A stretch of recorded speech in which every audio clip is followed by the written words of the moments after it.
A concealed military bunker beneath an ordinary farmhouse would bring government officials and defense analysts rushing to a forgotten homestead in rural Montana, all triggered by one struggling single mother's desperate attempt to repair a collapsed drainage pipe that would uncover what Pentagon sources are now calling one of the most significant Cold War discoveries on American soil since the fall of the Soviet Union.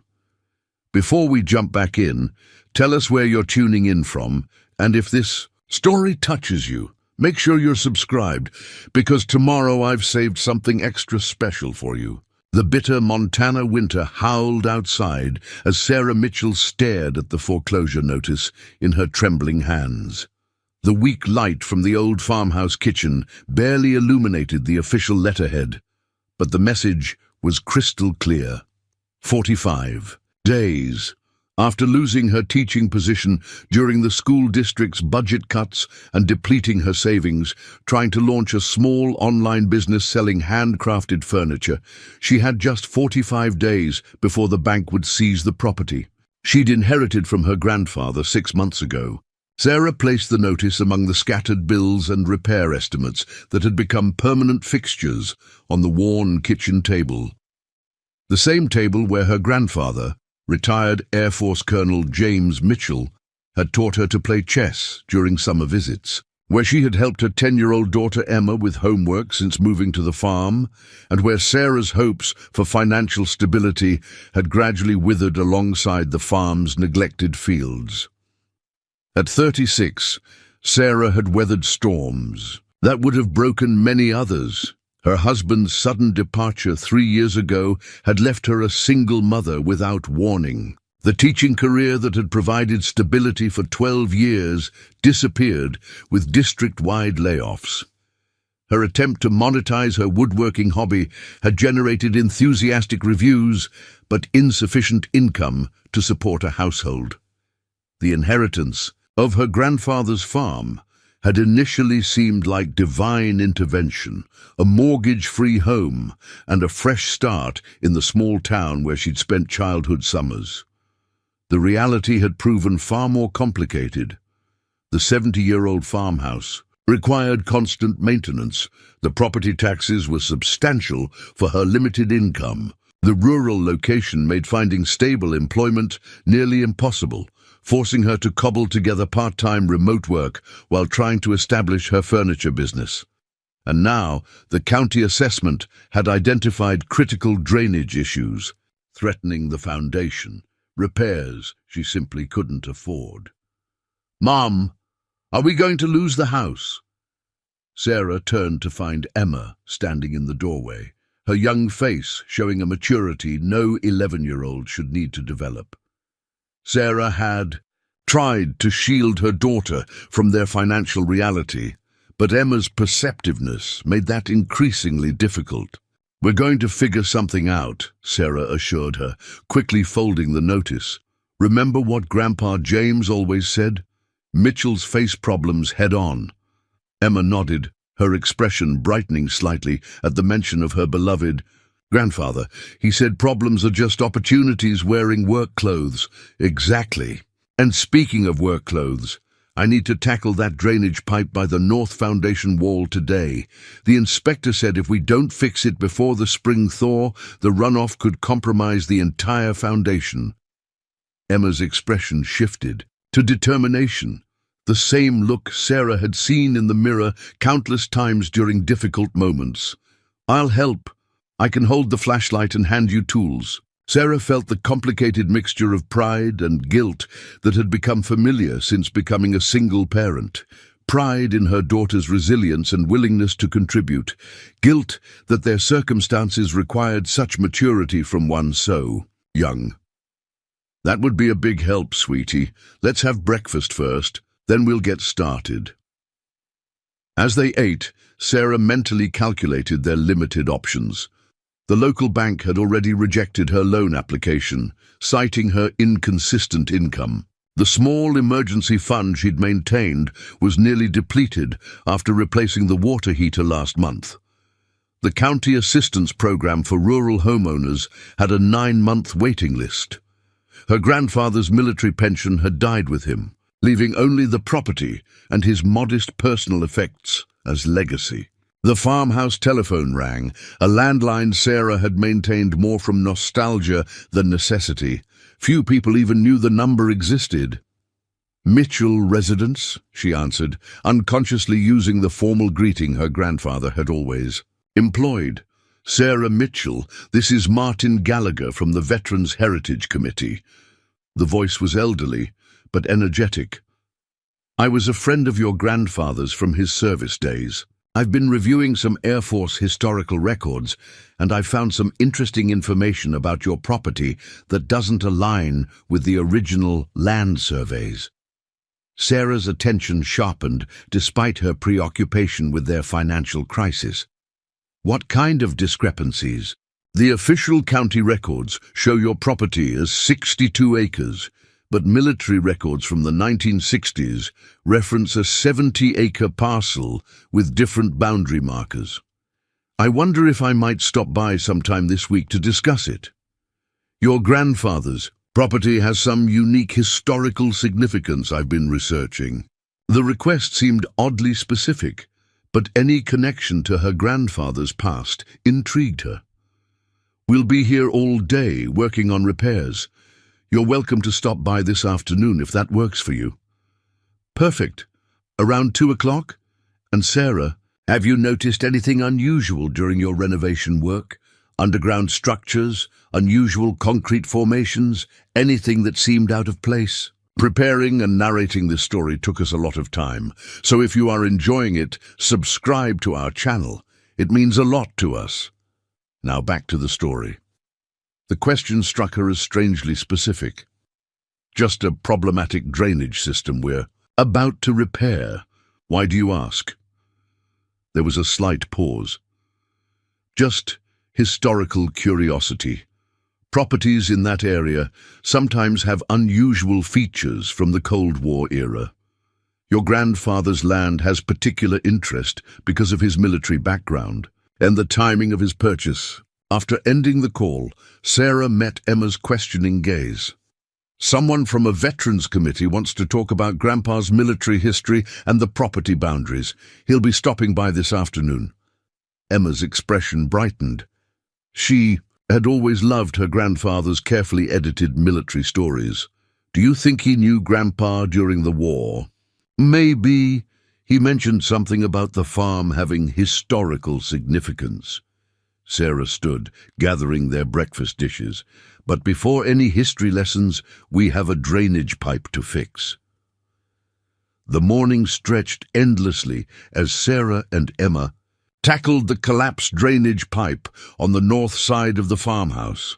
The problem area was where the main drainage system connected to an older section of pipe near the foundation, creating a vulnerable point that the harsh Montana winters had finally broken. "Hand me the larger wrench, Em," Sarah requested, lying on her back in the narrow trench she'd excavated alongside the foundation wall. The frozen soil had made the work exponentially harder, but the forecast predicted a warming trend that could send snowmelt flooding toward the vulnerable foundation if they didn't complete the repairs immediately. Emma passed the tool from the neat arrangement Sarah had established on a tarp beside the trench. At 11, she was proving remarkably helpful, following instructions precisely and anticipating needs like someone years older. Another small guilt pang struck Sarah. Her daughter should be enjoying childhood, not serving as an apprentice plumber out of necessity. "Mom, look at this," Emma said suddenly, pointing her flashlight at a section of the foundation wall exposed by their excavation. "The concrete looks different here." Sarah redirected her attention from the damaged pipe to the area Emma indicated. The foundation indeed showed a distinct change in material and apparent age, a rectangular section approximately 4 feet wide that seemed newer than the surrounding concrete, though still decades old. "A good eye, Em. That looks like a repair section or some kind of modification." Sarah ran her gloved hand over the different concrete section, noticing a thin seam around its perimeter. Grandpa must have had some foundation work done years ago. As Sarah applied pressure to test the stability of this different section, a metallic click sounded from within the wall. Both Sarah and Emma froze at the unexpected noise. What was that? Emma whispered, instinctively moving closer to her mother. Probably just settling. Old houses make all kinds of noises. But Sarah's explanation sounded unconvincing even to herself. The sound had been too mechanical, too deliberate for random. Settling. She applied pressure again to the same area, and this time the rectangular concrete section moved slightly inward, revealing what appeared to be hinges on one side. It's a door, Emma realized, excitement overriding caution. A secret door in the foundation wall. Sarah's mind raced with possibilities, none of them aligned with normal farmhouse construction. Stand back, Em. Let me check this out first. Using the wrench as leverage, Sarah carefully pried at the edge of the concrete panel. It resisted briefly before swinging inward with surprising ease, revealing a dark opening approximately 3 feet square, large enough for a person to crawl through. Cool, dry air wafted outward, carrying a faint metallic scent. What is it? Emma asked, peering cautiously over her mother's shoulder. Sarah directed her flashlight into the opening, revealing not the expected dirt or simple crawl space, but what appeared to be a metal-lined tunnel extending beyond the beam's reach. I'm not sure, Sarah admitted, her curiosity temporarily overwhelming her caution, but I think we just found something Grandpa never mentioned to anyone. Emma's expression shifted between excitement and uncertainty. Like a secret passage. Why would Grandpa have a secret tunnel under the house? The question hung in the air as Sarah considered the implications. Her grandfather's Air Force career had spanned some of the most tense years of the Cold War. He had never discussed his specific duties beyond vague references to communication systems, but had occasionally hinted at responsibilities that went beyond his official job description.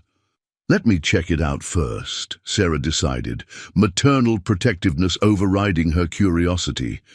You stay here where it's safe. But, Mom, no arguments, Em.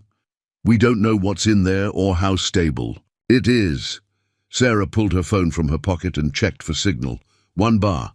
If I'm not back in 10 minutes, call 911. Okay?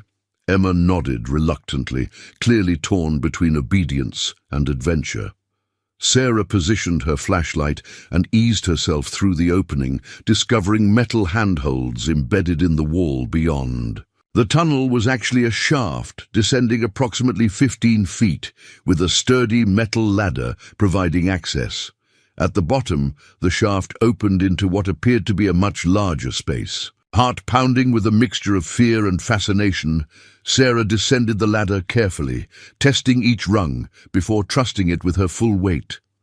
Despite decades without maintenance, the structure showed remarkable integrity, built to military specifications that defied time and elements. As she reached the bottom and directed her flashlight around the space, Sarah gasped audibly. She wasn't standing in a simple root cellar or storage area, but what appeared to be a fully equipped underground bunker. The space was approximately 30 feet square, its walls lined with metal shelving, communication equipment, and what looked like military supplies in protective storage. A central desk contained what appeared to be communications equipment, though far more sophisticated than civilian technology from decades past.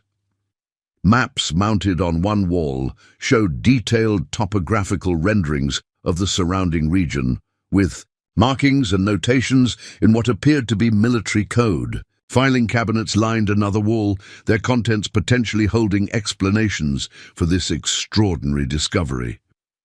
"Mom, are you okay?" Emma's voice echoed down the shaft, concern evident in her tone. "I'm fine, Em," Sarah called back, her voice steady despite her shock. There's a room down here, a big one, with equipment and supplies. Can I come down?" The hope in Emma's voice was palpable. Sarah hesitated, conducting a quick assessment of obvious dangers. The structure appeared remarkably intact, with no visible water damage, electrical hazards, or structural compromise. After a moment's deliberation, her desire to share this discovery with her daughter, this unexpected connection to their family history, outweighed her caution. "Okay, but be extremely careful on the ladder. Take it. Slow, one step at a time." Emma's descent was methodical, her natural caution balanced by evident excitement. When she reached the bottom and her flashlight beam joined Sarah's in illuminating the bunker, her expression reflected the same astonishment Sarah felt. "Mom," she whispered, "was Grandpa a spy?" The question might have seemed dramatic in other circumstances, but standing in a fully equipped military bunker hidden beneath their family farmhouse, it suddenly seemed entirely reasonable. "I don't think so, honey," Sarah replied, though uncertainty colored her tone. "But he definitely had a job that was more important than he ever told us." They began a careful exploration of the bunker, documenting their findings with Sarah's phone camera. The facility appeared to have been designed for long-term occupation if necessary, with sleeping quarters, sanitation facilities, and what looked like an independent air filtration system. Most intriguing were the communication systems, sophisticated. Radio equipment with frequency ranges far beyond civilian use, connected to what appeared to be a power system independent of the main farmhouse. "Look at this," Emma called, examining a logbook she'd discovered on the main desk. "There are dates and codes. The last entry was in 1989. Sarah joined her daughter, carefully turning the yellowed pages of the logbook. The entries were in her grandfather's distinctive handwriting, but utilized abbreviations and code designations that meant nothing to them. The final entry, dated November 12, 1989, contained only the notation, "Tear down cancelled. Maintain standby status indefinitely. Await further orders." "November 1989, Sarah murmured, connecting the date to historical events. "That was when the Berlin Wall fell." As they continued their exploration, a more complete picture began to emerge through scattered documentation, equipment labels, and the facility's obvious purpose.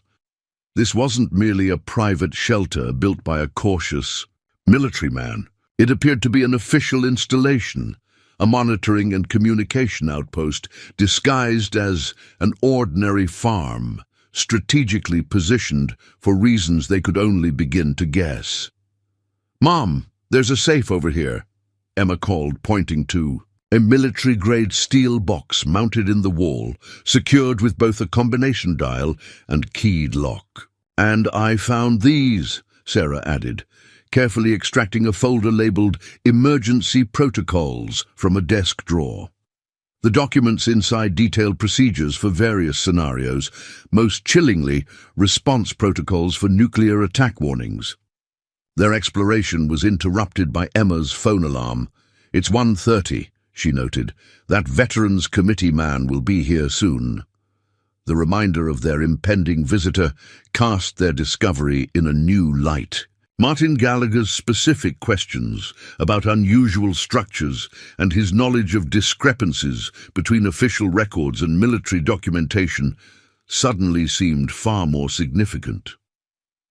"We need to be careful about what we share," Sarah decided, maternal protectiveness engaging. "Until we understand exactly what this place was and why it was here, we should keep the details to ourselves." They carefully returned to the surface, securing the concrete door behind them, but leaving their excavation work visible. Sarah's mind raced with implications as they cleaned up and prepared for their visitor. The bunker represented not just a fascinating historical discovery, but potentially a solution to their financial problems if properly leveraged. However, her instincts warned that government facilities, even abandoned ones, came with complications and potential restrictions. As they watched from the kitchen window, a modest sedan pulled into their driveway precisely at 2 o'clock. Martin Gallagher proved to be an elderly man with the erect posture of career military. Despite being well into his 70s, he approached the house with purpose, carrying a leather portfolio and what appeared to be old maps. "Ms. Mitchell, Martin Gallagher, Veterans Heritage Committee." He introduced himself formally when Sarah opened the door. "Thank you for agreeing to meet on such short notice." Sarah invited him in, watching carefully as his eyes scanned the farmhouse interior with what seemed like recognition rather than casual interest.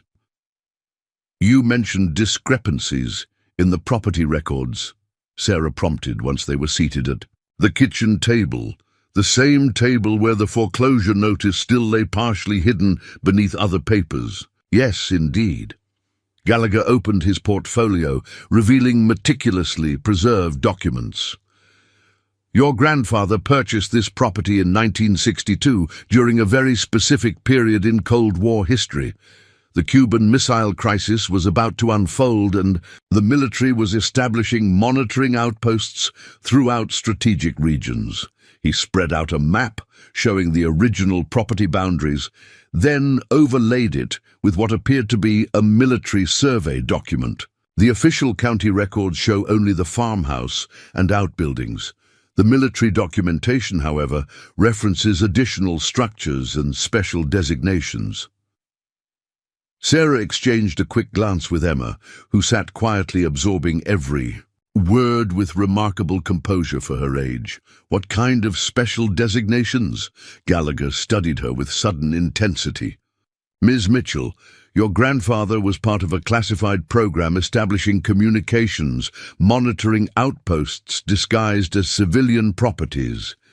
His official role as a communications specialist was cover for more significant responsibilities." The direct confirmation of what they had just discovered was startling. Sarah decided on calculated honesty. "Mr. Gallagher, we found something today while repairing a drainage pipe. Something I think you might know about already." The elderly man's expression shifted to alert interest. "You found the access point." Sarah nodded. "We found a bunker beneath the north foundation wall. A fully equipped facility that appears to have been maintained until at least 1989. Rather than surprise, Gallagher showed what looked like profound relief. "I've been searching for documentation of these installations for years. Most were decommissioned and sealed after the Cold War ended, their records buried in classified archives. Your grandfather's station was one of 12 in the Northwestern Response Network, but the only one for which I've found no decommissioning documentation." "Why are you researching these now?" Sarah asked, protective instincts engaged. "Historical preservation," Gallagher explained. "These installations represent a critical chapter in American defense history that remains largely undocumented in public records. The Veterans Heritage Committee is working to locate, document, and potentially preserve examples of Cold War infrastructure before they're lost to time or development." As their conversation continued, Gallagher provided context that transformed their understanding of both the bunker and Sarah's grandfather. Colonel James Mitchell had been part of an elite program establishing civilian-disguised monitoring stations designed to maintain communications continuity in case of nuclear attack. The farmhouse purchase had been arranged by the military specifically for its geographical features and line-of-sight positioning relative to missile installations further north. "Your grandfather was entrusted with extraordinary responsibility," Gallagher explained.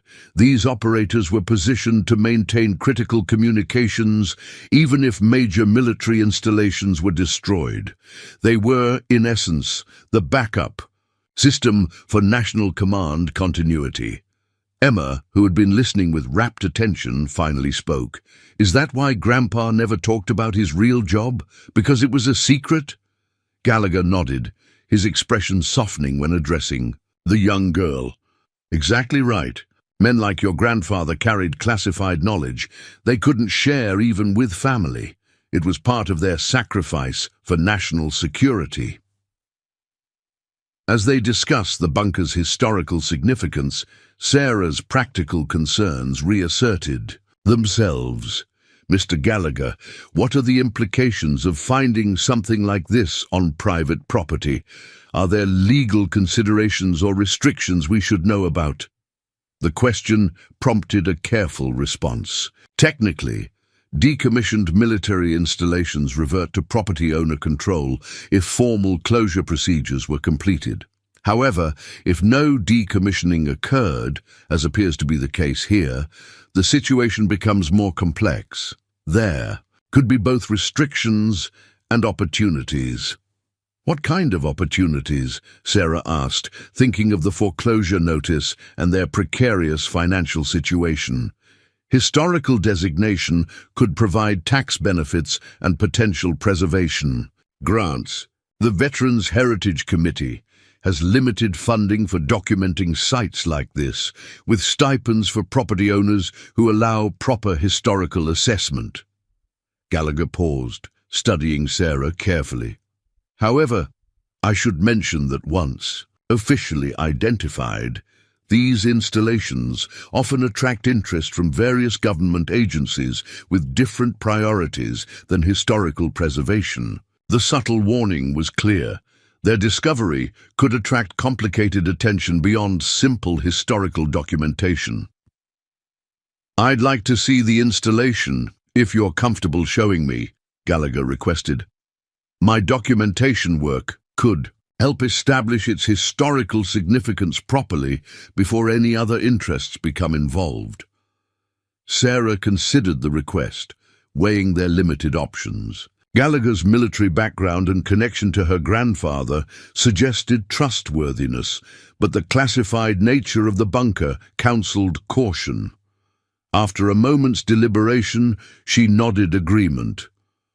We'll show you what we found, but I'd appreciate your guidance on navigating whatever complications might follow.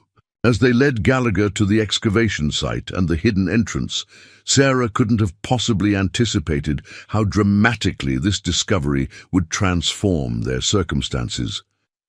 The government facility hidden beneath their family farmhouse would soon draw attention far beyond a small veterans committee, bringing Pentagon officials to their remote Montana property overnight. The modest farmhouse that had seemed destined for foreclosure would become the focus of intense interest from military historians, defense analysts, and government agencies, all seeking access to what would prove to be one of the most intact Cold War communication outposts ever discovered on American soil. And Sarah Mitchell, struggling single mother and reluctant farm owner, would find herself navigating complex government negotiations that would ultimately transform their inheritance from financial burden to historical treasure. All because a collapsed drainage pipe had revealed a secret her grandfather had maintained for decades after the Cold War had officially ended. The descent into the hidden bunker transformed Sarah's understanding of her grandfather's life. As Gallagher followed them down the metal ladder, his practiced movements suggested familiarity with similar installations. His flashlight beam joined theirs, adding illumination to the remarkable underground facility. "This is extraordinary," he breathed, professional assessment temporarily overcome by personal wonder. Most of these installations were stripped during decommissioning to find one with equipment intact. He moved to the communications console, examining the vintage technology with reverent hands. This is a CRBM-7 encrypted relay system, cutting edge in the 1960s, capable of maintaining communications even through significant atmospheric disruption. Sarah watched as Gallagher navigated the bunker with the confidence of someone returning to familiar territory. "You've been in these before?" It wasn't a question, but he nodded confirmation. "I served in a similar installation in Wyoming during the late 70s. Different region, identical layout. These were built to standardized specifications for operational consistency. He gestured to the various sections of the bunker: communications center, sleeping quarters, supply storage, independent power system, air filtration. Emma had discovered a cabinet containing what appeared to be technical manuals, their pages yellowed but preserved in the controlled environment of the sealed bunker. "These have Grandpa's handwriting in the margins," she noted, showing Sarah a page with familiar notations. "Your grandfather was meticulous," Gallagher acknowledged. "Those operator notes were technically against protocol, but invaluable for practical functioning. Every station developed its own operational quirks that wouldn't appear in standard manuals." As their exploration continued, the bunker revealed its secrets through equipment labels, technical documentation, and Gallagher's experienced interpretation. The facility had been designed as part of an emergency communications network that would maintain critical government connectivity even if primary military installations were destroyed in a nuclear exchange. "These stations formed a redundant mesh network," Gallagher explained, pointing to a map showing signal paths between mountain ranges. Each one could relay communications to multiple others, creating a system that could withstand significant losses and still maintain command connectivity. Sarah examined the map, noting the strategic positioning of her grandfather's farm. "He told me he chose this property because he loved the mountain view. That wasn't the real reason, was it?" Gallagher shook his head. "The property was selected for its topographical features. Direct line of sight to 3 mountain relay points, natural overhead concealment from aerial observation, and geological features that would provide some radiation shielding in worst-case scenarios." The revelation transformed Sarah's understanding of her family history. The grandfather she had known as a retired Air Force officer with a passion for chess and woodworking had simultaneously been a critical component in America's nuclear defense strategy, a secret he had maintained even within his family. "The most remarkable aspect," Gallagher continued, examining the equipment with professional assessment, "is that this station appears to have been maintained well beyond the official end of the program. These calibration logs show regular maintenance until at least 1995, years after the Soviet collapse."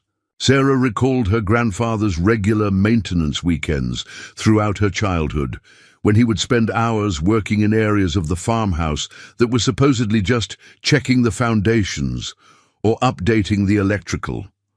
Those ordinary maintenance tasks had concealed his continued stewardship of a classified military installation. "Why would he keep maintaining it after the Cold War ended?" Emma asked, displaying intuitive understanding of the historical inconsistency. Gallagher considered the question thoughtfully. Some operators developed a deep sense of responsibility for their stations.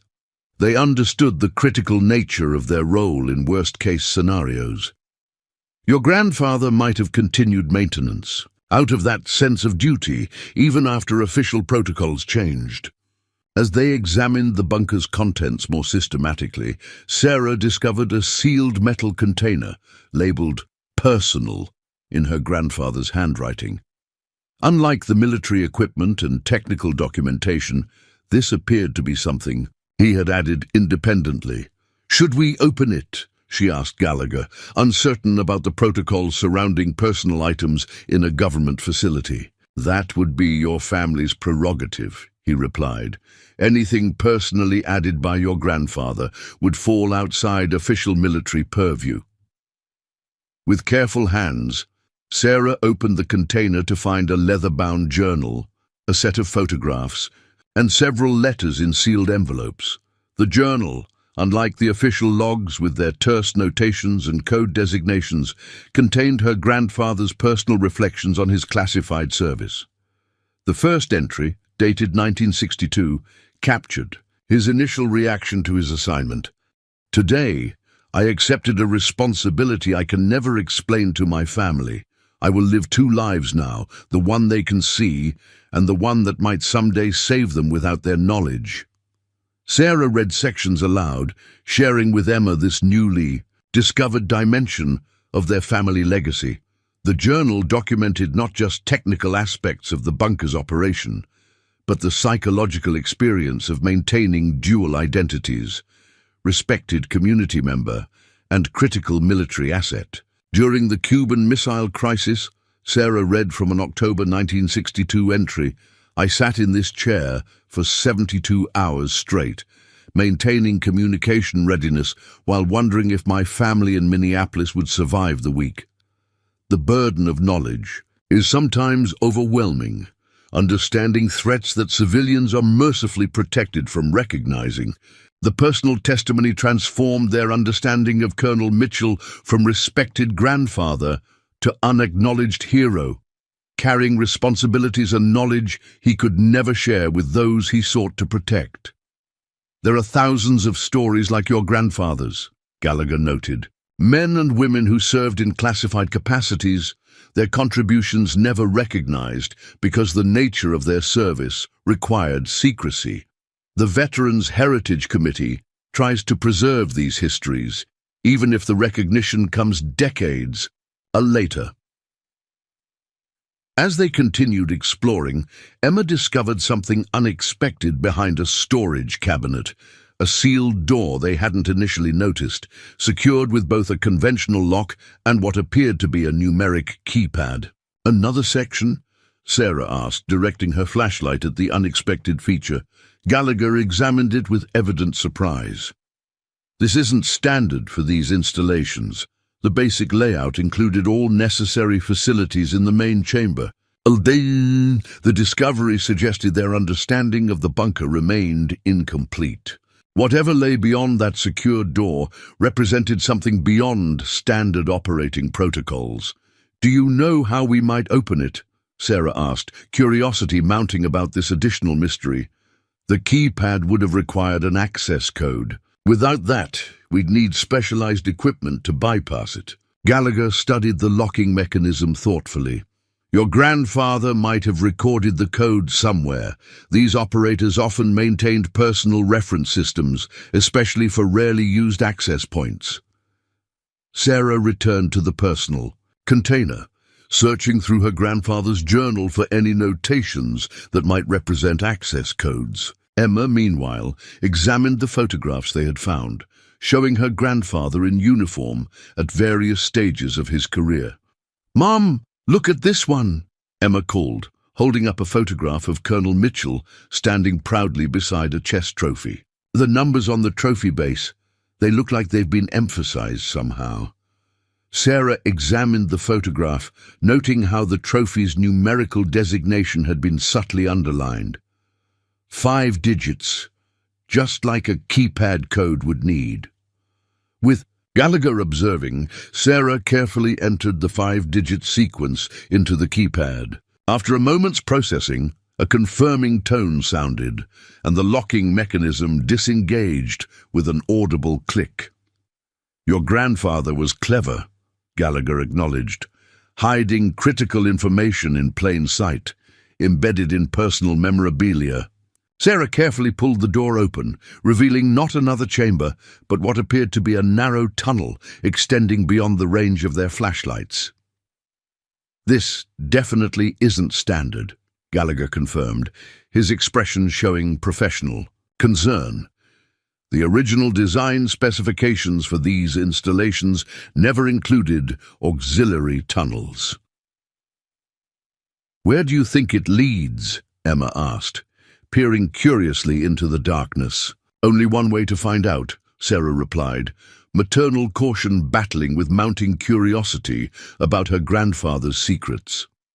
Gallagher suggested he lead the way, his military experience providing some reassurance as they ventured into the unexpected tunnel. The passage was approximately 6 feet high and 4 feet wide, its walls lined with the same metal reinforcement as the main bunker. Unlike natural cave formations, this was clearly engineered construction, deliberate expansion of the original installation for some purpose not included in standard designs. They proceeded cautiously, flashlight beams illuminating a path that extended approximately 50 yards before opening into another chamber. This space, unlike the functional military design of the main bunker, contained what appeared to be privately assembled research materials, filing cabinets, map tables, and civilian-grade recording equipment. "Your grandfather created his own operations center," Gallagher observed with evident surprise, "outside official protocols." The walls were covered with maps, showing the surrounding region with extensive notations and markings, tracking what appeared to be signal patterns. Filing cabinets contained meticulously organized reports, documenting unusual communications intercepted over decades. A journal separate from the official logs detailed Colonel Mitchell's personal observations and theories regarding these transmissions. He was monitoring something specific, Sarah realized, examining the carefully organized materials, something beyond his official responsibilities. Gallagher nodded, professional assessment engaged. Some operators became convinced they'd identified patterns in background signals. Most were eventually explained as atmospheric phenomena or interference from classified American projects. But a few... "A few what?" Emma prompted when he didn't complete the thought. A few operators maintained independent monitoring even after official channels dismissed their reports. They formed informal networks, sharing observations and maintaining vigilance outside official protocols. As they examined the private research facility, a more complex picture of Colonel Mitchell emerged. Beyond his official military duties, he had maintained decades of independent monitoring, documenting signal patterns that official channels had apparently deemed insignificant or explainable. His personal journals revealed a man convinced that something important was hidden within those transmissions, something overlooked or deliberately ignored by conventional analysis. November 1982, Sarah read from one journal entry, 3 distinct pattern repetitions within 24 hours, reported through official channels, classified as atmospheric anomaly, pattern matches precisely the September 1979 sequence that coincided with the unexplained flash detected by Vela satellite. Official explanation remains unconvincing. The materials documented not conspiracy theories but methodical scientific observation. A career military officer applying rigorous analysis to phenomena he believed deserved more attention than official channels had provided. "Your grandfather was part of a small network of specialized operators who maintained independent monitoring," Gallagher explained, examining a logbook showing correspondence with other observers across the country. They were highly respected professionals, not fringe theorists. Their concern was that certain patterns might be overlooked due to institutional biases or classification barriers between agencies. Sarah felt a surge of pride in her grandfather's integrity and commitment. Even after retirement, he had maintained vigilance driven by professional responsibility rather than official requirements. This explains why he never fully decommissioned the station, Gallagher noted. He needed the specialized equipment to continue his independent monitoring. As they continued examining the research materials, the practical implications of their discovery began crystallizing in Sarah's mind. Beyond family history and historical significance, the bunker and its contents represented potential resolution for their immediate financial crisis. "Mr. Gallagher, what would the Veterans Heritage Committee's interest be in documenting all of this?" she asked, thinking of the foreclosure deadline looming over them. "This is beyond our usual scope," he admitted. "A standard communication. Bunker alone would qualify for our documentation program, which provides stipends for property owner cooperation. But this independent research facility represents something far more significant historically. It documents not just official cold war infrastructure, but the human dimension of specialized operators who maintained vigilance beyond their required duties. He considered the question more thoroughly. The committee could provide immediate documentation funding while pursuing larger preservation grants. Given the exceptional nature of this discovery, those resources could be substantial. The potential financial lifeline, represented by proper historical documentation, offered hope for their immediate crisis. However, Sarah's practical nature recognized potential complications. What about government interest? Would the military have claims or concerns about these materials? Gallagher's expression confirmed her concerns. This installation was never officially decommissioned, which technically means it remains government property, despite being on private land. The equipment, particularly the specialized communication systems, would fall under military jurisdiction. Your grandfather's personal research, however, occupies a gray area, conducted by a private citizen after retirement, yet using access and knowledge gained through classified service. The legal ambiguities suggested navigating competing interests would require careful strategy. Before Sarah could pursue this line of questioning further, Emma called their attention to something she had discovered in one of the filing cabinets. "Mum, look at these," she said, carefully handling what appeared to be recent printouts, far newer than the Cold War-era materials surrounding them. "These are dated just 2 years ago." Sarah examined the documents with surprise. Her grandfather had passed away 6 months earlier, but these materials showed monitoring activities continued until shortly before his death. Despite age and declining health, Colonel Mitchell had maintained his vigilance, documenting signal patterns consistent with those he had tracked for decades. "He never stopped," Sarah said quietly, a new dimension of respect coloring her understanding. Of the grandfather she thought she had known completely. Even in his 80s, he was still coming down here, maintaining the equipment, continuing his research. Gallagher examined the recent documents with professional interest. These final observations might be particularly significant. They show pattern consistency with historical signals he documented during the height of the Cold War, signals that official channels repeatedly classified as anomalous or explainable. As they continued exploring the research facility, Emma discovered something that shifted their understanding of Colonel Mitchell's private monitoring from historical curiosity to potentially current significance. In a locked drawer that Gallagher helped open with his specialized knowledge of military filing systems, they found a sealed envelope labeled "Contingency, forward to DoD Special Projects Division if monitoring ceases." Inside was a detailed report summarizing decades of observations, pattern analyses, and coordinates, identifying what Colonel Mitchell believed was the source of the unusual signals he had documented throughout his career. The report was addressed to a classified division within the Department of Defense, with explicit instructions that it be forwarded if his regular monitoring updates ceased. "He created a dead man's switch," Gallagher observed with professional admiration. If he stopped reporting, this comprehensive analysis would automatically be forwarded to specific government divisions. "But he never sent it," Sarah noted, examining the sealed envelope. Even when his health was failing, he kept monitoring instead of passing the responsibility to official channels.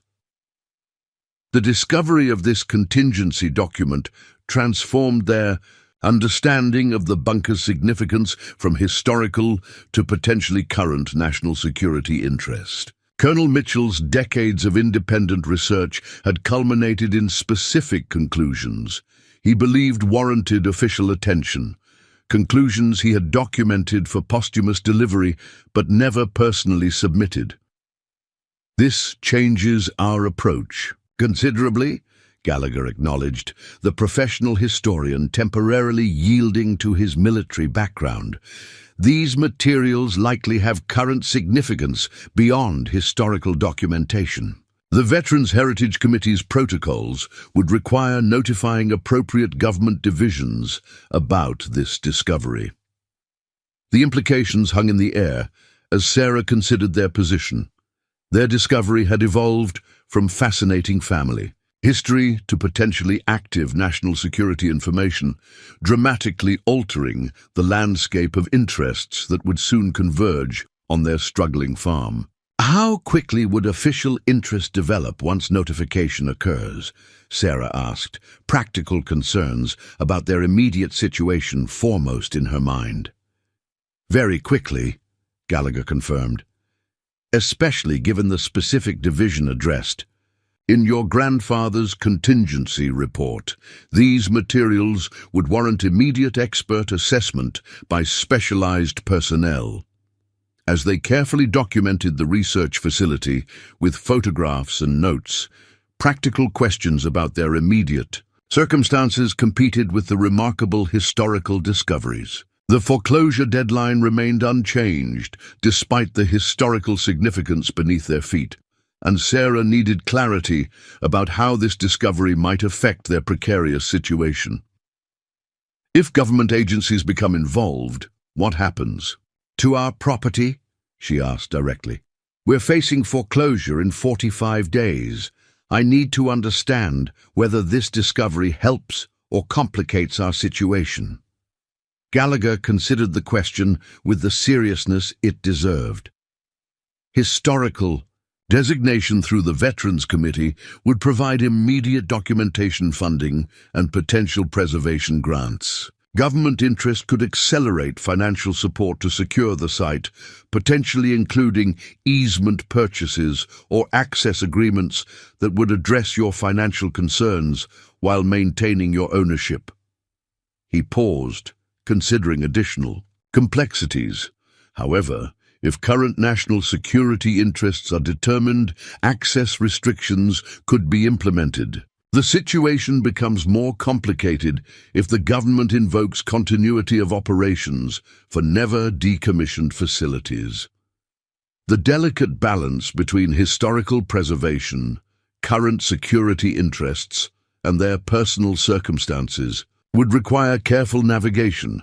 As they finally emerged from the underground facilities after hours of exploration, the farmhouse above seemed changed, transformed from simple inherited property to the surface concealing historically significant government installations and potentially sensitive research. I need to make several calls, Gallagher explained, as they settled at the kitchen table, the afternoon sunlight casting long shadows across the room.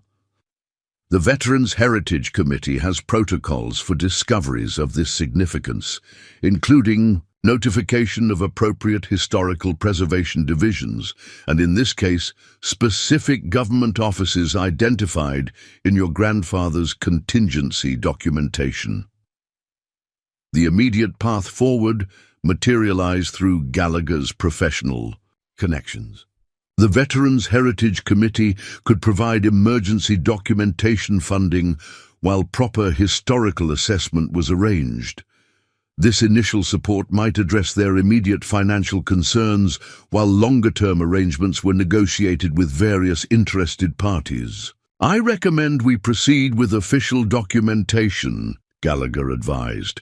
That establishes the historical record properly while creating a foundation for whatever government interest develops.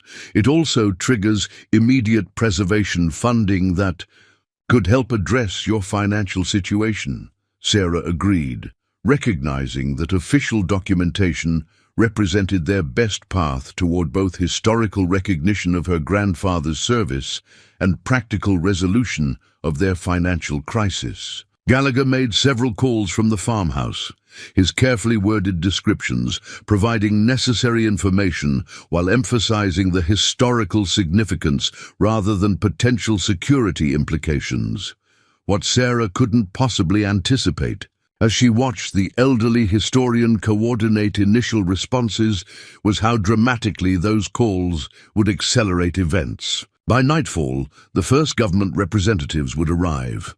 By morning, Pentagon officials would establish temporary operations in their rural farmhouse, transforming their financial crisis into a complex negotiation involving historical preservation, national security interests, and proper recognition of Colonel Mitchell's extraordinary service. The hidden bunker that had maintained silent vigilance beneath their feet for decades would soon become the focus of intense government interest, drawing specialized personnel from classified divisions to assess not just the historical Cold War installation, but the independent research facility that documented signals official channels had repeatedly dismissed. And Sarah Mitchell, struggling single mother facing imminent foreclosure, would find herself navigating unprecedented circumstances that would ultimately transform their inheritance from financial burden to nationally significant historical site.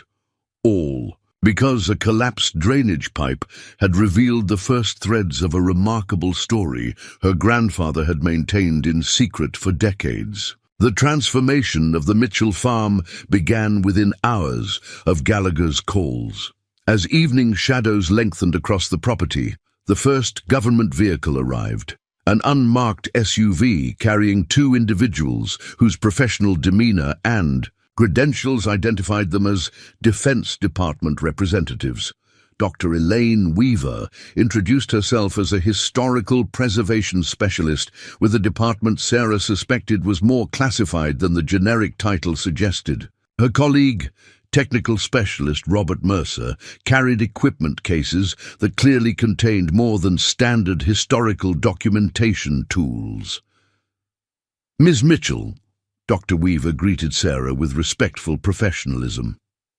"We understand you've discovered a significant historical installation on your property. We're here to conduct preliminary assessment and ensure proper protocols are followed for sites of this nature." Sarah recognized the carefully chosen language, technically accurate while revealing little about their actual objectives. "Mr. Gallagher has explained the historical significance of the bunker. I understand there may be both historical preservation and security considerations." Dr. Weaver nodded appreciatively at Sarah's direct approach. "That's precisely right. These installations represent both historical artifacts and potentially sensitive technological systems. Our initial assessment helps determine appropriate preservation approaches while addressing any security considerations." As they spoke, Mercer was already establishing equipment on the kitchen table, sophisticated scanning technology and communication systems that seemed excessive for simple historical documentation. "Mom, there's another car coming," Emma reported from her lookout position at the living room window. Her voice carried equal measures of excitement and uncertainty about the rapidly developing situation. Through the gathering darkness, headlights announced the arrival of a second vehicle, this one a government sedan rather than the unmarked SUV. The man who emerged carried himself with the unmistakable bearing of career military despite his civilian clothing. Colonel James Harrington introduced himself as a Department of Defense liaison, specializing in historical military installations. "Ms. Mitchell, we appreciate your cooperation with this assessment," he stated formally. "Discoveries of this nature require specialized handling to balance historical significance with national security protocols." The rapid response from multiple government divisions confirmed Gallagher's prediction about official interest in their discovery. As Sarah welcomed these unexpected visitors into her home, she felt simultaneously overwhelmed by the situation's complexity and empowered by the recognition of her grandfather's significance. "We've prepared a preliminary documentation package," Gallagher explained, presenting materials they had assembled during the afternoon. "This establishes the basic historical record while identifying areas requiring specialized assessment." Colonel Harrington reviewed these materials with professional efficiency, his expression revealing nothing about their significance beyond official interest. "This will provide a useful foundation for our assessment team. The full evaluation will require specialized personnel who are being deployed from various facilities." The casual reference to deployed personnel suggested resources far beyond standard historical documentation were being mobilized. Sarah's practical concerns about their immediate situation reasserted themselves amid the rapidly developing government interest. "Colonel, we're facing foreclosure on this property in 45 days, she stated directly. "While I understand the historical and security significance of what we've discovered, my immediate concern is ensuring my daughter and I don't lose our home while these assessments proceed." Her directness earned a measured nod of respect from the colonel. "That's a legitimate concern, Ms. Mitchell. Discoveries of this nature typically trigger emergency preservation protocols that include property stabilization provisions. Our department has specific funding allocations for securing historically significant installations, including supporting infrastructure. In this case, your farmhouse." Dr. Weaver elaborated with more specific information. "The initial stabilization funding can be processed within 72 hours. That would address immediate financial concerns while more comprehensive arrangements are developed. Those arrangements typically include access agreements, preservation easements, and potential research. Partnerships that provide sustainable support for properties containing significant historical installations." This concrete information about financial support provided immediate relief regarding their foreclosure deadline. However, Sarah remained concerned about potential government overreach or restrictions that might affect their daily lives. "What would these arrangements mean for our continued residence and use of the property?" she asked directly. Colonel Harrington appreciated her focus on practical details. "Standard protocols maintain property owner residence rights while establishing specific access agreements for the historical installation. Your daily life would continue largely unchanged, except for periodic assessment visits and potential research activities in the underground facility. As evening deepened into night, the initial assessment team established temporary operations in the farmhouse kitchen. Communication equipment connected them to specialized divisions that would deploy additional personnel beginning the following morning. Sarah and Emma provided their first-hand account of the discovery, while Gallagher contributed historical context about the communication station network. Colonel Mitchell's independent research facility represents something beyond standard historical documentation, Dr. Weaver acknowledged after reviewing the materials. His decades of consistent monitoring and analysis suggest dedication beyond routine military service. The professional respect evident in her assessment validated Sarah's growing pride in her grandfather's commitment. Beyond his official military service, he had maintained personal vigilance driven by conviction and integrity rather than orders or compensation. "He never spoke about any of this," Sarah explained as they reviewed photographs of the research facility. "Even during retirement, he maintained regular inspection visits to the farm that must have been continuing his monitoring work." That level of discretion was characteristic of operators in these specialized programs, Colonel Harrington noted. Their security protocols became ingrained to the point of maintaining confidentiality even with family. It wasn't distrust, but protective instinct, shielding loved ones from knowledge that might place them at risk. This perspective helped Sarah reconcile the grandfather she had known with the dedicated intelligence operator now emerging through their discovery. His silence hadn't represented distance from family, but rather a manifestation of his commitment to protecting them. As the assessment team continued their work, Sarah prepared the farmhouse's limited guest accommodations for their unexpected visitors. The modest property hadn't been designed for housing government teams, but temporary arrangements could be managed while more formal facilities were established. "Additional personnel will arrive tomorrow morning," Colonel Harrington explained. They'll include specialized technical teams to assess the communication equipment and analyze your grandfather's research materials. Most will establish operations in temporary field facilities rather than requiring household accommodations. The reference to field facilities suggested a level of deployment Sarah hadn't anticipated. "How many people are coming?" she asked, trying to envision the scope of operations about to descend on their quiet farm. "The initial assessment will require approximately 20 specialists across various disciplines," he replied, matter-of-factly. "Standard protocols for installations of this significance include security personnel, technical specialists, and historical documentation teams." The scale of response transformed Sarah's understanding of their discovery's importance. What had begun as fascinating family history had escalated to a government operation mobilizing specialized teams and resources. The implications extended far beyond historical curiosity to suggest current significance that warranted immediate and substantial official attention. As Sarah prepared Emma for bed, her daughter's perception cut through the complexity to the human core of their situation.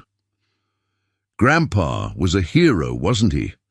Not the kind they give medals to, but the kind who does important things nobody ever knows about. The simple truth in her daughter's assessment brought unexpected tears to Sarah's eyes. Yes, sweetheart, he was exactly that kind of hero, the kind who serves without recognition because the work itself matters more than acknowledgement. "Do you think he'd be okay with all these people coming to learn about his secret work?" Emma asked, as Sarah tucked her into bed. The question prompted thoughtful consideration. "I think he'd want his work properly understood by the right people. He created that contingency report to be delivered if something happened to him. That suggests he believed his research deserved official attention under the right circumstances." Their conversation was interrupted by a soft knock at the bedroom door. Dr. Weaver stood in the hallway, her professional demeanor softened slightly by evident consideration for the family moment. "I apologize for the interruption," she said, quietly. "We've completed initial communications with our primary assessment team. They've requested we secure the access points to the underground facility tonight in preparation for tomorrow's full evaluation." Sarah nodded, understanding maternal protectiveness, automatically assessing potential impacts on Emma. "Will this involve disruptive activities? My daughter needs rest despite all the excitement. Just standard security protocols," Dr. Weaver assured her. "Minimal personnel and equipment, focusing on documenting access systems and establishing basic monitoring. The comprehensive assessment will begin after sunrise." After ensuring Emma was settled comfortably, despite the unusual circumstances, Sarah joined the assessment team as they established preliminary security around the bunker entrance. The process was conducted with impressive efficiency. Specialized equipment documenting the access mechanisms, while temporary monitoring systems were positioned to record any activity near the entrance. These measures primarily ensure proper documentation of the site's original condition, Colonel Harrington explained, recognizing Sarah's watchful attention to their activities. Standard protocols for historical military installations require establishing unaltered baseline documentation before comprehensive assessment begins. The careful balance between security requirements and respect for property owner rights reflected professional disciplines that Sarah found reassuring. Despite the potential national security implications, the initial team maintained transparent communication about their activities and objectives. As midnight approached, temporary operations had been established in the farmhouse kitchen. Secure communications connected the advance team with specialized divisions preparing for deployment the following morning. Monitoring systems provided basic surveillance of the bunker entrance and surroundings. Preliminary documentation had been transmitted to analytical teams already working to contextualize the discovery within historical records. "You should get some rest, Ms. Mitchell," Dr. Weaver suggested. "Tomorrow will bring substantial activity as our primary assessment. Teams arrive. We'll maintain monitoring operations overnight without requiring your direct involvement." Sarah recognized the wisdom in this advice, despite her lingering concerns about government personnel operating on her property while she slept. The days, discoveries, and rapidly developing events had created extraordinary circumstances requiring adaptation and trust-building on all sides.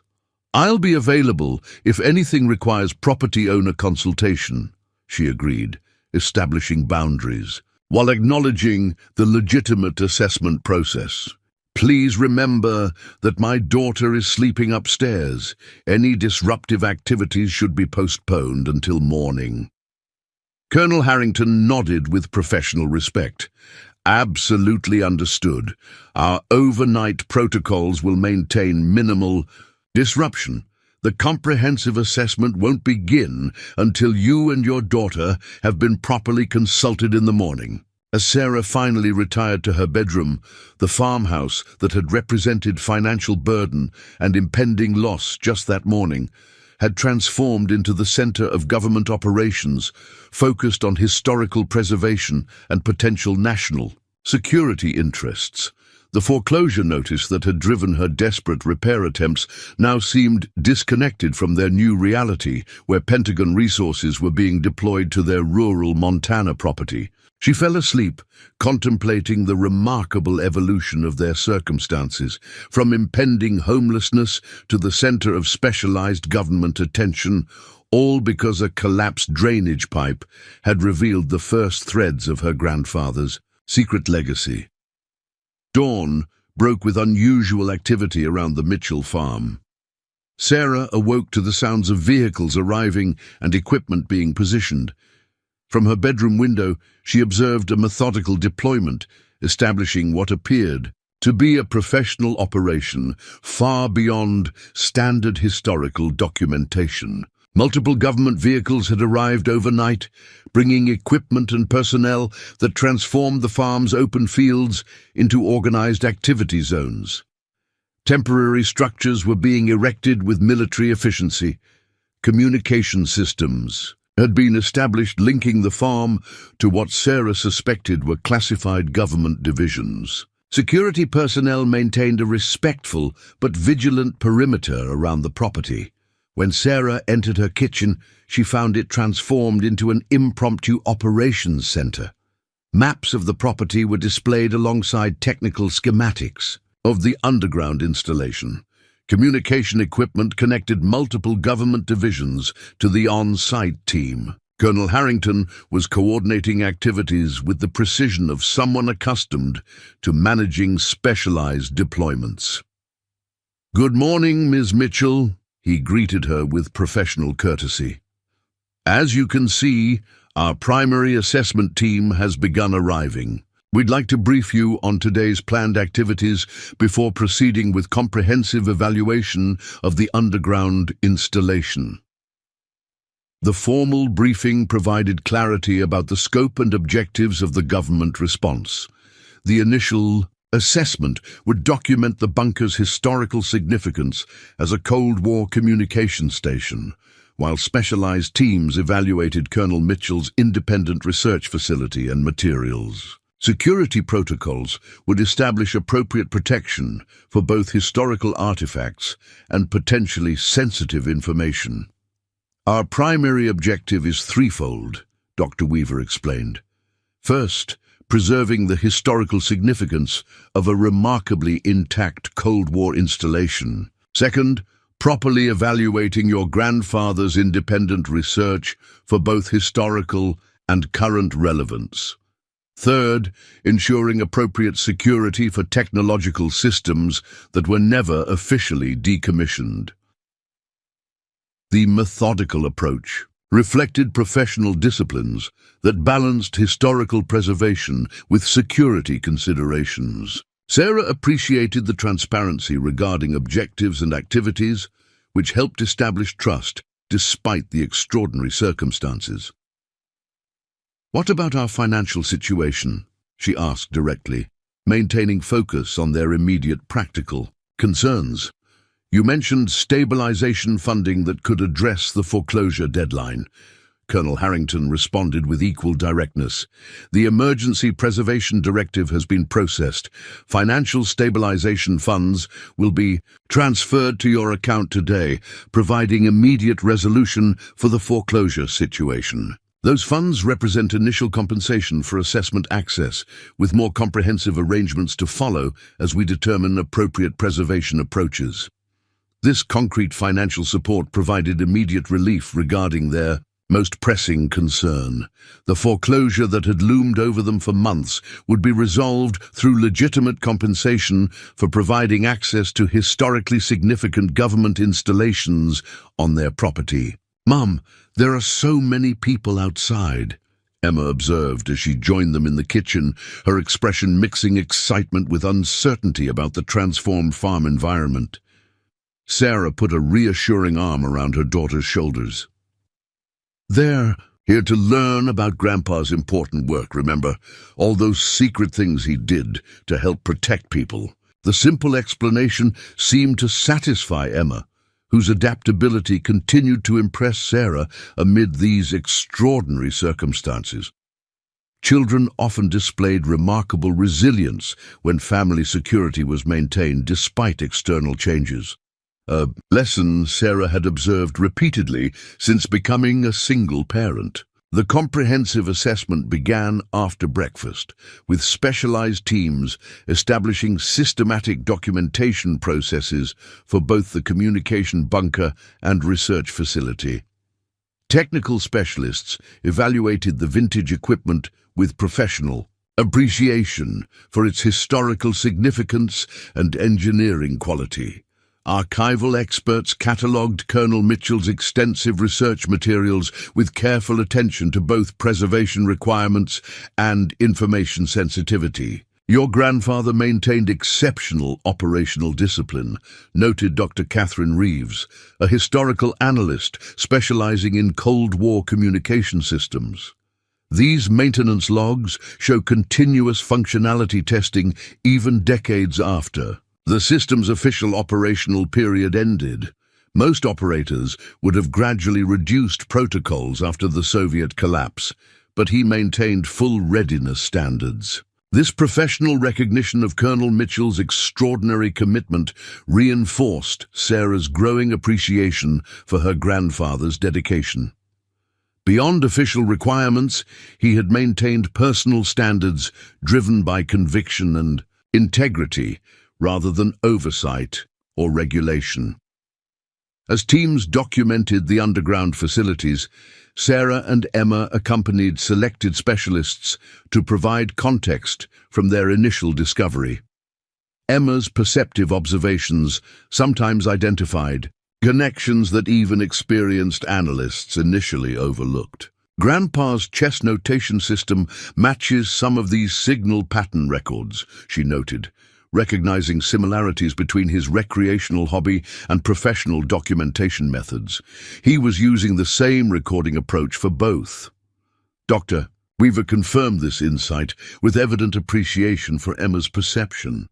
"That's an excellent observation. Cold War operators often developed personalized notation systems that leveraged their individual cognitive frameworks. Chess players frequently used board position documentation methods to record signal patterns because both involve recognizing position-based patterns." The validation of her contribution visibly bolstered Emma's confidence, transforming her from passive observer to active participant in understanding her family legacy. Sarah watched with maternal pride as her daughter engaged with specialists, asking insightful questions that reflected both intelligence and emotional connection to her grandfather's work. By midday, the assessment had expanded to include specialized teams focusing on Colonel Mitchell's independent research facility. The materials documenting his decades of signal monitoring received particular attention from analysts whose credentials suggested expertise beyond standard historical documentation. These pattern analyses demonstrate remarkable consistency, observed Dr. Lawrence Hardin, whose specific division remained unidentified despite his obvious authority among the technical specialists. The signal characteristics your grandfather documented show distinctive features that align with specific transmission types of significant interest. The careful language suggested Colonel Mitchell's independent research had identified patterns with current relevance beyond historical documentation. This assessment transformed understanding of the bunker from fascinating historical artifact to potential source of actively valuable intelligence. As the day progressed, the operational tempo increased with the arrival of additional specialized personnel. What had begun as historical documentation had clearly evolved into something more significant, drawing resources and expertise from classified government divisions. Sarah maintained vigilant attention to these developing activities, balancing cooperation with appropriate property owner oversight. When technical teams proposed installing permanent monitoring equipment in the research facility, she asserted her authority by requesting detailed explanation of objectives and implications. "We appreciate the historical significance and potential current relevance," she stated firmly to Colonel Harrington. "However, permanent installations require proper agreements regarding property access, compensation, and operational parameters. We need formal documentation of these arrangements before proceeding with structural modifications." Her professional assertiveness earned respect rather than resistance. Colonel Harrington immediately organized a briefing on proposed access agreements, demonstrating the government's commitment to proper protocols despite the urgency of their assessment objectives. These standard agreements establish appropriate parameters for government access to historical installations on private property, he explained, providing documentation developed for similar situations.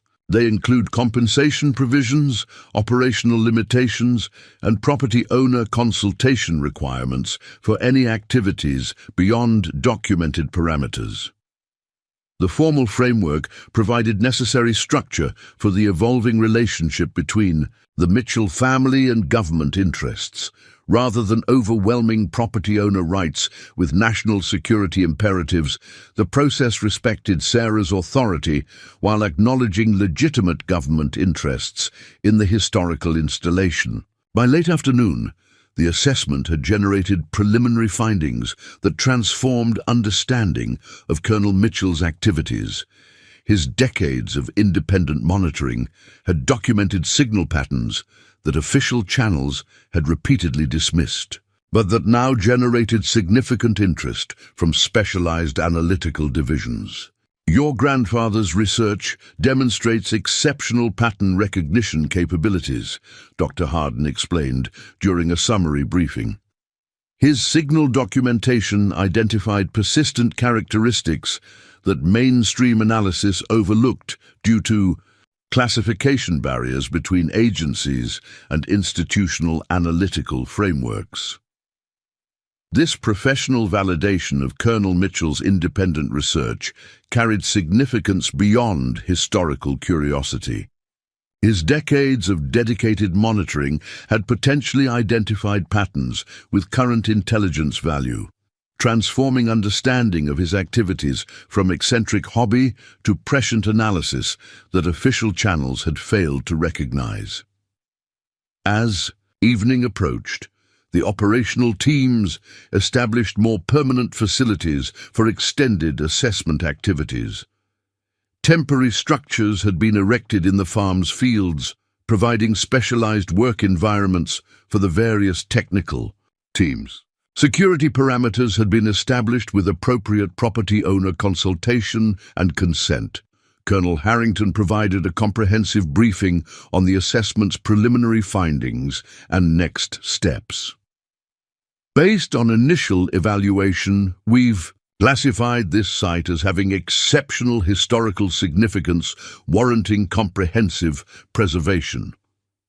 Additionally, your grandfather's research materials require specialized analysis by technical divisions to properly evaluate their current relevance. The formal classification triggered specific protocols regarding both historical preservation and security considerations. The underground installation would receive professional conservation to maintain its historical integrity, while specialized teams conducted comprehensive analysis of Colonel Mitchell's research materials. What does this mean for our continuing residence and use of the property? Sarah asked, maintaining focus on practical implications for their daily lives. Your residence rights remain unchanged, Colonel Harrington assured her. The preservation protocols apply specifically to the underground installation, while maintaining normal property owner activities throughout the rest of the farm. The formal access agreement provides both appropriate compensation and clear operational boundaries.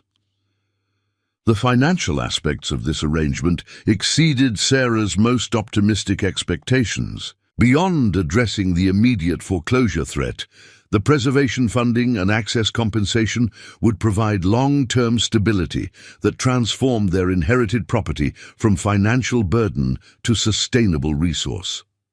Does this mean we're not losing the farm? Emma asked, cutting through complexity to the core concern that had dominated their lives for months. Colonel Harrington answered with unusual directness for a military officer navigating classified operations. That's correct, young lady. Your home is not only secure, but will receive proper maintenance support as part of the historical preservation program. Your grandfather's important work will be properly recognized while ensuring your family maintains your residence and heritage. This simple confirmation brought tears to Sarah's eyes. The emotional release of months of financial anxiety suddenly resolved through extraordinary circumstances none could have anticipated. The foreclosure notice that had driven her desperate repair attempts would be replaced by formal agreements ensuring their home's security while honoring her grandfather's remarkable legacy. As night fell on the transformed Mitchell farm, Sarah stood on the porch watching the organized activity that had replaced their isolation and financial desperation. Government teams continued their methodical assessment of Colonel Mitchell's underground legacy, while temporary facilities established an operational presence that would continue for weeks or months.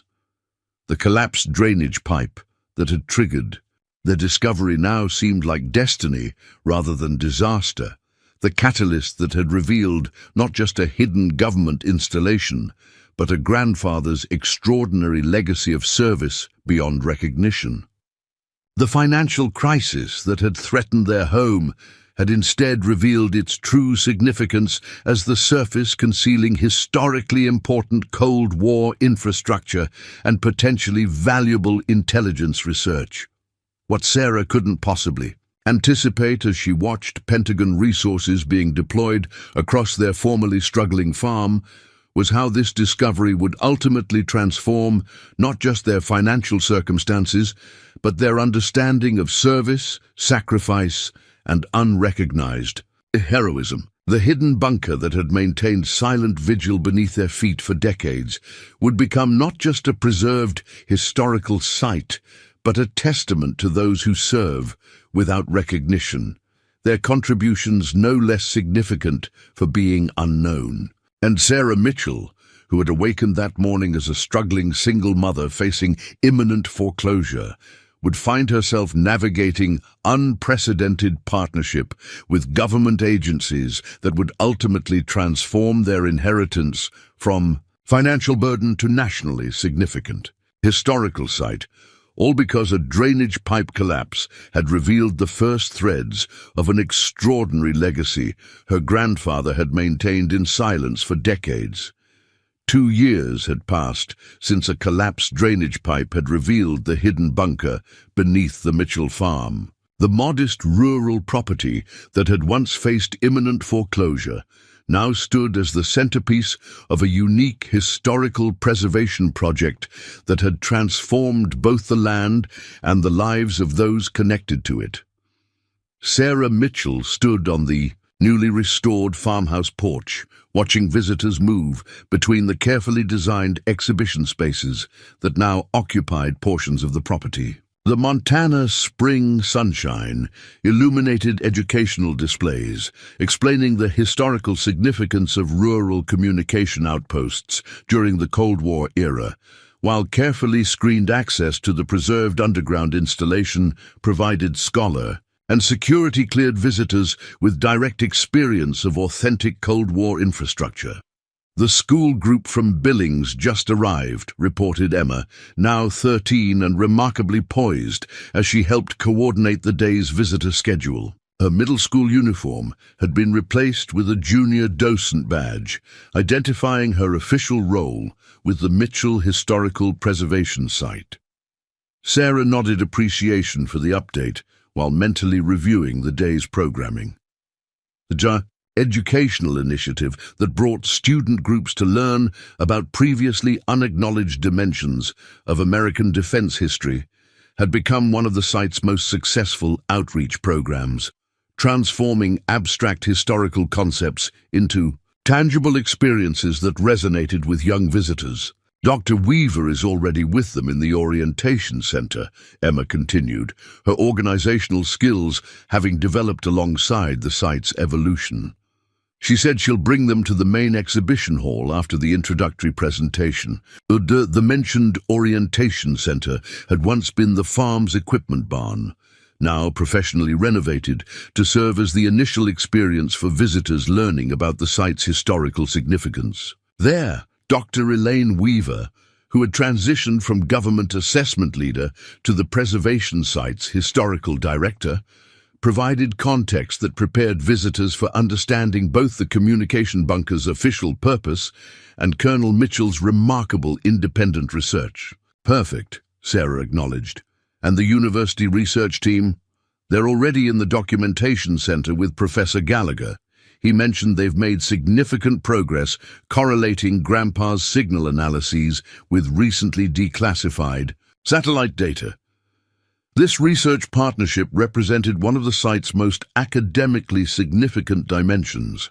Martin Gallagher, whose Veterans Heritage Committee had provided crucial initial support, now led a specialized university program examining how isolated operators like Colonel Mitchell had documented phenomena overlooked by mainstream analysis. Channels. The Mitchell Farm's transformation had unfolded with remarkable efficiency following the government's initial assessment. The emergency preservation funding had immediately resolved the foreclosure threat, while comprehensive agreements established appropriate parameters for historical preservation, research access, and family residence rights. Rather than displacing the Mitchells from their home, the preservation project had incorporated the farmhouse as an integral historical element. The authentic surface structure that had concealed critical defense infrastructure during decades of Cold War vigilance. Sarah and Emma maintained full residence rights while participating in the site's educational and research missions according to their own interests and abilities. The financial aspects of these arrangements had transformed their circumstances completely. Beyond addressing the immediate foreclosure crisis, the preservation agreements provided sustainable support through a combination of direct compensation for access rights, employment opportunities within the preservation program, and infrastructure maintenance as part of the historical conservation effort. Sarah had discovered unexpected professional fulfillment in developing educational programming that made complex historical concepts accessible to visitors, ranging from elementary students to academic researchers. Her teaching background, initially sidelined by district budget cuts, had found new expression in creating learning experiences that connected visitors to previously unacknowledged dimensions of American history. Mrs. Mitchell, the Pentagon delegation has arrived for their quarterly review session. The update came from David Chen, the site's operations coordinator, whose professional background bridged civilian historical preservation and specialized security protocols. His role maintained appropriate boundaries between public educational programming and the classified research that continued in secured sections of the underground installation. "Thank you, David. I'll meet them in the administrative center," Sarah responded, mentally shifting focus from educational programming to the more sensitive dimensions of the site's operations. The quarterly review sessions represented the government's continuing interest in both historical preservation and specialized research activities. While portions of the underground installation had been carefully prepared for educational access, other sections, particularly Colonel Mitchell's independent research facility, remained restricted to specialized personnel with appropriate security clearances. As Sarah walked toward the administrative center, she reflected on the remarkable evolution of their circumstances. The financial desperation that had once dominated their lives had been replaced by stability and purpose, connected to her grandfather's extraordinary legacy. Emma had transitioned from a child bearing the weight of adult concerns to a confident young person, developing her own connections to their family's remarkable history. The administrative center occupied a purpose-built structure that balanced architectural harmony with the historical farmhouse while providing modern facilities for the site's management operations. Inside, Sarah found the Pentagon delegation already reviewing operational statistics with the security coordination team. Colonel James Harrington, whose initial assessment had established the framework for the site's development, continued to serve as primary Pentagon liaison. Now promoted to Brigadier General, he maintained personal oversight of the project he had helped shape from its discovery. "Sarah, excellent to see you." He greeted her with the familiar courtesy that had characterized their professional relationship from the beginning. The educational program metrics are impressive this quarter. The student engagement statistics show remarkable knowledge retention compared to traditional classroom instruction on Cold War history. Sarah acknowledged the validation with professional satisfaction. The experiential learning approach connects students to historical concepts through tangible examples. Understanding how isolated rural outposts contributed to national defense provides perspective that textbooks alone can't deliver. The conversation shifted to more sensitive aspects of the site's operations as security coordinators provided updates on the continuing research into Colonel Mitchell's signal analysis materials. This dimension of the preservation project remained classified, with access restricted to specialized personnel examining the potential current relevance of patterns documented through decades of independent monitoring.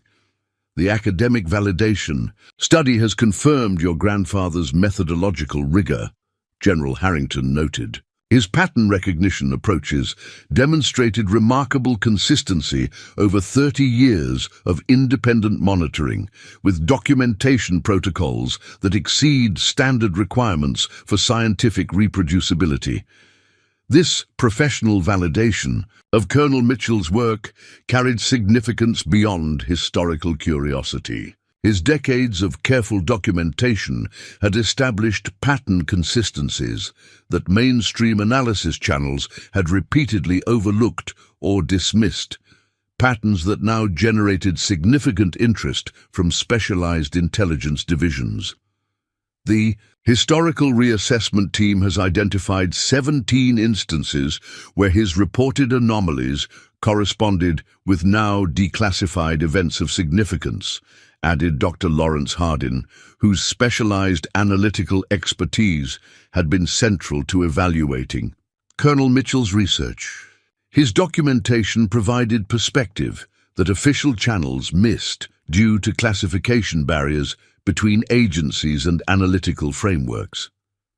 This retrospective confirmation transformed understanding of Colonel Mitchell's independent monitoring from eccentric hobby to prescient analysis that official channels had failed to recognize. The patterns he had documented with such careful attention now provided valuable historical context for understanding complex international developments during and after the Cold War period. After completing the administrative review, Sarah walked the grounds of the transformed Mitchell farm, observing the carefully balanced activities that now characterized the preservation site. Educational groups moved between exhibition spaces, learning about previously unacknowledged dimensions of Cold War history. Research teams conducted declassified historical analysis in the documentation center developed from the farm's former workshop. Security personnel maintained discreet oversight of restricted access points leading to classified sections of the underground installation. The property that had once represented financial burden and impending loss now served as nationally significant historical preservation site, educational resource, and classified research facility. The careful agreements governing these various functions had established appropriate boundaries that respected both historical significance and the Mitchell family's continuing residence rights. "Mom, Dr. Weaver asked if you could join the presentation, and for the honors history students," Emma called, intercepting Sarah during her rounds. "They have excellent questions about rural communication networks that she thought you might address." Sarah nodded agreement, appreciating both her daughter's confident coordination role and Dr. Weaver's collaborative approach to educational programming. Their partnership in developing the site's interpretive materials had created learning experiences that balanced technical accuracy with accessible presentation, making complex historical concepts engaging for diverse audiences. The Honors History Group gathered in the main exhibition hall, where professionally designed displays explained the strategic significance of rural communication outposts during the Cold War era. High school students examined authentic equipment, preserved from the underground installation, while Dr. Weaver provided context about the communication networks designed to maintain government functionality even during worst-case scenarios. Mrs. Mitchell can provide unique perspective on the human dimension of these installations, Dr. Weaver explained as Sarah joined the presentation. The operators who maintained these facilities balanced official responsibilities with community integration, creating dual identities that represented significant psychological challenges. Sarah's contribution focused on the personal aspects of her grandfather's service, the dedication that maintained operational readiness long after official requirements had ended, the integrity that drove continued vigilance without recognition or compensation, the commitment to protecting family from knowledge that might place them at risk. The most remarkable aspect of these rural operators wasn't just their technical expertise, she explained to the attentive students. It was their capacity to maintain complete separation between their official responsibilities and daily lives, creating personal compartmentalization that protected both operational security and family relationships. A perceptive student raised her hand with an insightful question. "Do you think it was difficult for your grandfather to keep such important work secret from his family? Did he ever struggle with not being recognized for what he was really doing?" The question reflected mature understanding of the psychological complexity involved in classified service. Sarah considered her response carefully, wanting to honor both the student's perception and her grandfather's experience. "I believe the strongest motivation in classified service isn't recognition, but purpose," she replied. "My grandfather understood that his work mattered regardless of whether anyone knew about it. That internal compass, doing the right thing because it's right, not because it's acknowledged, represents a special kind of character that national security has always depended upon." This perspective resonated with the students, whose thoughtful expressions suggested deeper understanding of service beyond recognition, a concept increasingly rare in an era of social media validation and public acknowledgement. After completing the educational session, Sarah found Emma coordinating with the university research team that had established regular work schedules in the documentation center. The academic partnerships examining Colonel Mitchell's methodologies had expanded to include specialized programs from multiple universities, creating a collaborative approach that brought diverse expertise to understanding his unique analytical frameworks. Professor Gallagher says they've identified a methodology connection between Grandpa's signal analysis and current pattern recognition systems. Emma reported with evident pride in their grandfather's continuing influence. His documentation approaches anticipated computational models that weren't developed until decades later. This academic validation represented another dimension of Colonel Mitchell's legacy, not just historical significance, but methodological contributions that continued influencing current analytical approaches. His isolated work, conducted without institutional support or recognition, had developed innovative approaches that formal research channels would only discover years later. As afternoon faded toward evening and the day's visitors departed, Sarah and Emma joined Dr. Weaver and the research team for their traditional end-of-day gathering in the farmhouse kitchen. This informal tradition maintained connection to the property's origins as family home rather than historical site, preserving personal dimensions amid the property's institutional evolution. The pattern correlation study passed peer review, Professor Gallagher announced as they shared coffee around the same kitchen table where Sarah had once contemplated foreclosure notices. The Journal of Intelligence History has accepted it for publication in next month's issue, with appropriate security reviews completed.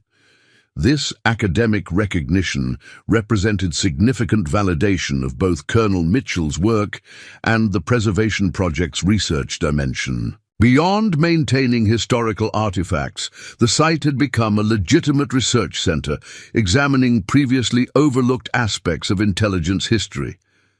The educational impact assessment also shows excellent results, Dr. Weaver added. Student knowledge retention rates exceed traditional classroom instruction by significant margins, and teacher feedback consistently emphasizes how the tangible examples transform abstract historical concepts into meaningful learning experiences. These concrete metrics validated the site's educational mission, demonstrating measurable impact beyond mere historical preservation.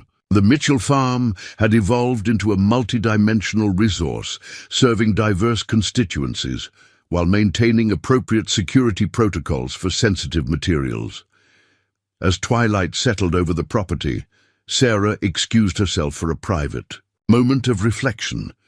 She walked to the north foundation wall, where a discreet memorial marker had been placed near the original access point discovery location. The simple plaque acknowledged Colonel James Mitchell's extraordinary service while respecting the classified nature of much of his work. The journey from that desperate repair attempt to their current circumstances sometimes seemed dreamlike in its improbability. The collapsed drainage pipe that had threatened their home's foundation had instead revealed its true significance as the surface concealing historically important government installations and valuable intelligence research. The foreclosure notice that had once symbolized failure now hung framed in the exhibition hall, preserved as the first artifact in a display explaining how financial crisis had revealed historical treasure. Visitors consistently found this human dimension of the discovery compelling, the struggling single mother whose desperate repair attempt had unexpectedly revealed nationally significant historical artifacts. Emma joined her mother by the memorial marker, their evening ritual acknowledging both family legacy and extraordinary transformation. "Do you think Grandpa would be pleased with what's happened here?" she asked, the question reflecting her continuing connection to the grandfather whose secret life had transformed their circumstances. Sarah considered this thoughtfully. I think he'd appreciate that his work is finally understood by the right people, while remaining appropriately protected from those who shouldn't access it. Most importantly, I think he'd be pleased that his legacy provided security for his family while contributing to historical understanding. This balanced perspective reflected their evolving understanding of Colonel Mitchell's extraordinary service, not just official military contributions, but the independent vigilance maintained long after retirement, driven by conviction rather than requirement or recognition. As they returned to the farmhouse that had transformed from financial burden to secured family legacy, Sarah reflected on the remarkable journey their lives had taken.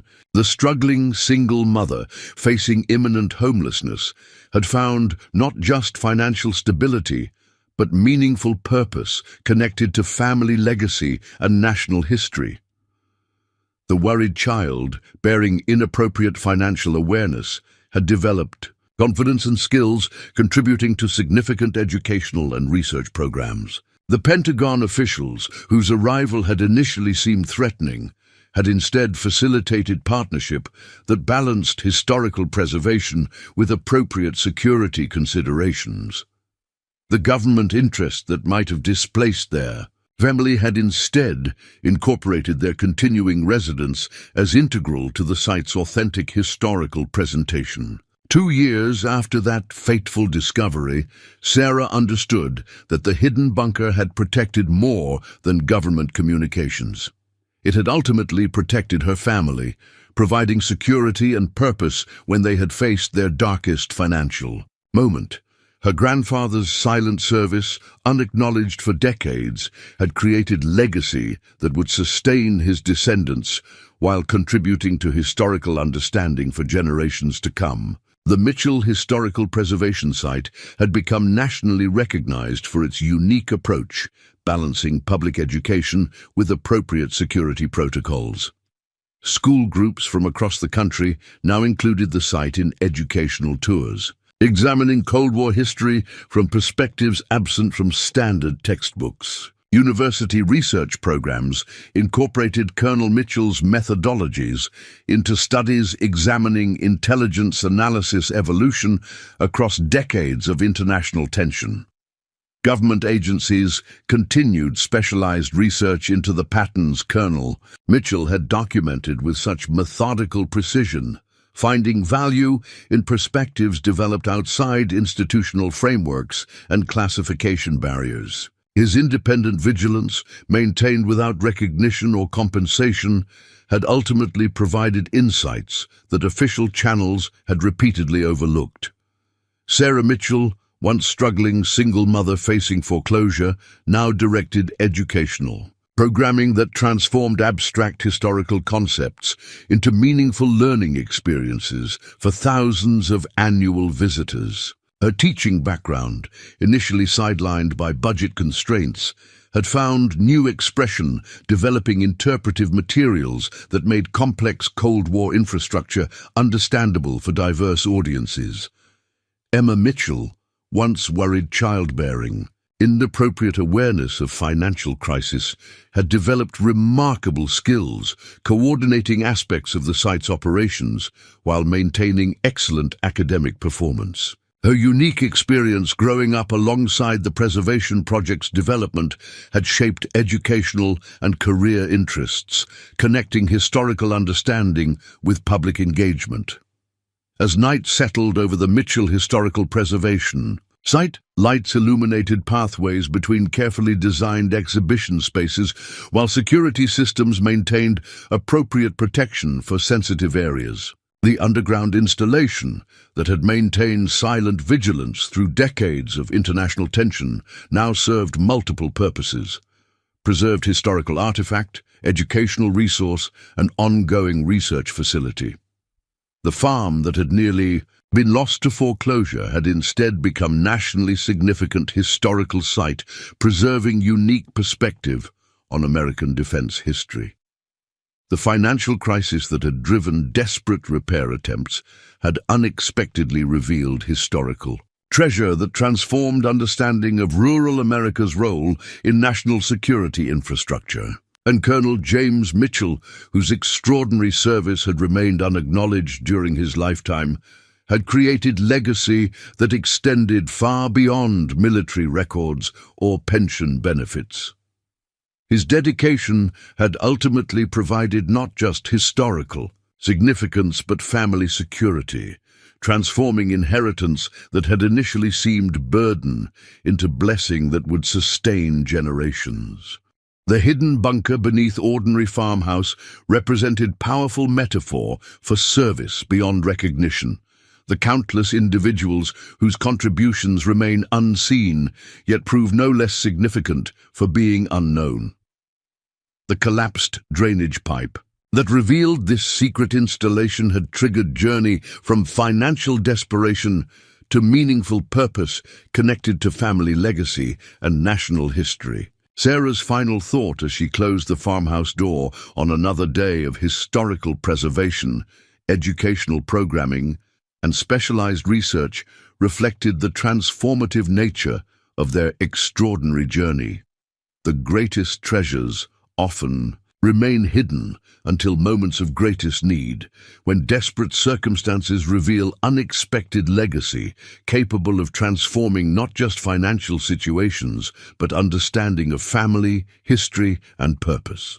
All because a single mother's desperate attempt to repair collapsed drainage pipe had revealed secret installation that transformed understanding of both family legacy and American history, bringing Pentagon officials overnight to forgotten. Montana farm that would become nationally significant historical site, preserving previously unacknowledged dimensions of Cold War vigilance for generations to come. Up next, you've got two more standout stories right on your screen. If this one hit the mark, you won't want to pass these up. Just click and check them out. And don't forget to subscribe and turn on the notification bell so you don't miss any upload from us.